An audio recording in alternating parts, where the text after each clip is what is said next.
নড়াইল ২ আসনে বিভিন্ন পূজা মণ্ডপ পরিদর্শন ও আর্থিক অনুদান দিলেন ধানের শীষের মনোনয়ন প্রত্যাশী ডক্টর ফরিদুজ্জামান ফরহাদ। শরীফুজ্জামান, নড়াইল প্রতিনিধির ভিডিওচিত্রে বিস্তারিত। নড়াইল ২ আসনে বিভিন্ন পূজা মণ্ডপ পরিদর্শন এবং আর্থিক অনুদান দিলেন ন্যাশনাল পিপলস পার্টি এনপিপির চেয়ারম্যান ও জাতীয়তাবাদী সমমনা জোটের সমন্বয়ক এবং ধানের শীষের মনোনয়ন প্রত্যাশী ডক্টর ফরিদুজ্জামান ফরহাদ। সোমবার ও মঙ্গলবার রাতে নড়াইল টাউন কালীবাড়ি মন্দিরের পূজা মণ্ডপ পরিদর্শন করেন। এ সময় তিনি সনাতন ধর্মাবলম্বী সবার কাছে বিএনপির ভারপ্রাপ্ত চেয়ারম্যান তারেক রহমানের শারদীয় শুভেচ্ছা বার্তা পৌঁছে দেন। ন্যাশনাল পিপলস পার্টি এনপিপির চেয়ারম্যান ও জাতীয়তাবাদী সমমনা জোটের সমন্বয়ক ডক্টর ফরিদুজ্জামান ফরহাদ বলেন, আমি বিএনপির ভারপ্রাপ্ত চেয়ারম্যান তারেক রহমানের নির্দেশে বিভিন্ন পূজা মণ্ডপ পরিদর্শন করছি। ধানের শীষের পক্ষে প্রচারণা চালাচ্ছি। নড়াইল ২ আসনে দেশনেত্রী বেগম খালেদা জিয়া ও তারুণ্যের অহংকার দেশনায়ক তারেক রহমান যাকে ধানের শীষ প্রতীক দিবে তাকেই নির্বাচিত করতে হবে। আগামী ২০২৬ সালের ফেব্রুয়ারিতে জাতীয় নির্বাচনে বিএনপি ক্ষমতায় এলে সকলে মিলে দেশ গড়ব।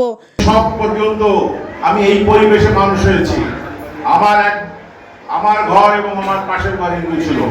বাংলাদেশ হিন্দু মুসলমান ভাই ভাই, ধর্ম যার যার, উৎসব সবাই। আশা করি এবং প্রশাসনকে আমরা বলেছি, নড়াইলের যত গুলন, আমি ডিসিকে বলেছি, এসপিকে বলেছি, নড়াইলের যত গুলন মন্দির আছে আপনি আপনার প্রয়োজনীয় সংখ্যক ফোর্স পাঠিয়ে এটাদের আইন শৃঙ্খলা রক্ষার ব্যবস্থা করে।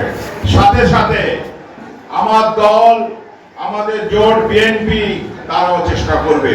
এখানে কোনো অঘটন যদি ঘটে আপনারা অবশ্যই বলবেন, আমাকে বলবেন। আমি সুপ্রিম কোর্ট যাকে নমিনেশন দেয়, যাকে ধানের শীষের এই নড়াইলের ২-এর কান্ডারি মনে করবে, আমরা সবাই একসাথে কাজ করব। তিনি আরো বলেন, হিন্দু মুসলিম ভাই ভাই, একটি কুচক্রী মহল হিন্দুদের সাথে মুসলমানদের ফ্যাসাদ বাঁধিয়ে দেওয়ার চেষ্টা করছে।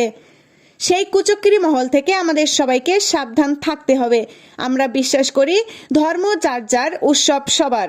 আমরা নড়াইলবাসী নড়াইল ২ আসনটি বিএনপির ভারপ্রাপ্ত চেয়ারম্যান তারেক রহমানকে উপহার দিতে চাই। এজন্য সকলকে ধানের শীষের পক্ষে কাজ করার আহ্বান জানান। নড়াইল টাউন কালীবাড়ি পূজা মণ্ডপ, মিতালি সংঘ পূজা মণ্ডপ ও লোহাগড়ার সাতরা নামযজ্ঞ খোলা দুর্গা মন্দিরে ৩ লাখ টাকার অনুদান প্রদানের ঘোষণা দেন এনপিপির এ নেতা।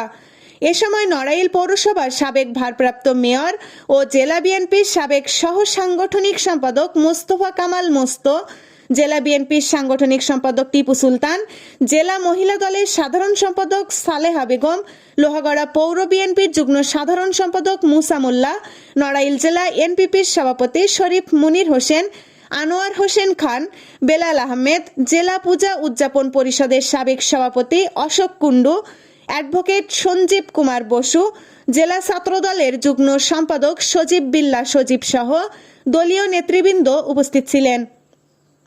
পরে তিনি নড়াইলের বিভিন্ন পূজা মণ্ডপ পরিদর্শন করেন। এর আগে রবিবার রাতে তিনি লোহাগড়া উপজেলা ও পৌর শহরের বিভিন্ন পূজা মণ্ডপ পরিদর্শন করেন এবং আর্থিক অনুদান দেন। এ সময় তিনি সাতরা নামযজ্ঞ খোলা মন্দিরে ১ লক্ষ টাকা অনুদান দেন। AB news desk report.